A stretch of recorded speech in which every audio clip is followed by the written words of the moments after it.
BJP పార్టీకి వెన్నుపోటు పొడుస్తున్న ఏకైక వ్యక్తి మాజీ ఎంపీ వేకు వెంకటస్వామిని పార్టీని అన్ని విధాలా భ్రష్టు పట్టిస్తున్నారని బహుజన సమాజ్ పార్టీ నియోజకవర్గ ఇన్ఛార్జ్ గొర్లపల్లి వరప్రసాద్ ఆరోపించారు. మంచిర్యాల జిల్లా బెల్లంపల్లి పట్టణంలోని బాబు క్యాంపు ప్రెస్ క్లబ్ వేదికగా వివేక వెంకటస్వామిపై ఆగ్రహం వ్యక్తం చేశారు. బెల్లంపల్లి, చెన్నూరు, ధర్మపురం నియోజకవర్గాల ఏలుదామని ఉద్దేశంతోనే పేటీఎం బ్యాచ్ పేడ్ లీడర్లను వెంటబెట్టుకుని పార్టీలో మిగతా వారిని ఎదగకుండా మాజీ ఎంపీ వ్యవహరిస్తున్నారంటూ అందుకే తాము బీజేపీని వీడి బీఎస్పీలో చేరినట్లు తెలిపారు.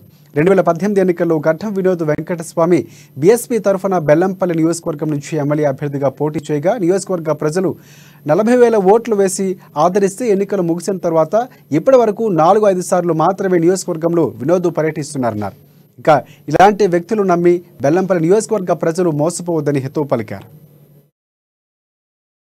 ఈ అన్నను నమ్మి బహుజన సమాజ్ పార్టీ నుండి 40,000 చిల్లర ఓట్లు వేస్తే ఈ రోజు మళ్ళీ 4 సంవత్సరాల వరకు 4 సార్లు కూడా వచ్చి ముఖం చూపించిన దాఖలాలు లేవు. అప్పుడు అన్నచ్చట 2018లో బెల్లంపల్లి అమెరికా చేస్తే 2023లో తమ్ముడు వచ్చి థాయిలాండ్ చేస్తారట. మరి సిగ్గుండాలి నీతోటి తిరిగి మా కార్యకర్తలకు, మా బెల్లంపల్లి ప్రజలకు. ఎందుకంటే రాజ్యాధికారం ఎప్పుడు ఒక్కరికి సొంతం అవుతున్నది. బుద్ధి జ్ఞానం ఇంకితుంటే ఆలోచించుకొని బెల్లంపల్లి నుండి నాయకులు లేరా, బెల్లంపల్లి నుండి లీడర్ లేరా, చెన్నూరు నుండి నాయకులు లేరా, పెద్దపల్లి నుండి లేరా? ఈరోజు పార్లమెంటు స్థాయి నుండి అసెంబ్లీ స్థాయి వరకు ఎందరో మంది సామాన్యులకు ఎంతో మందికి టాలెంట్ ఉన్నది.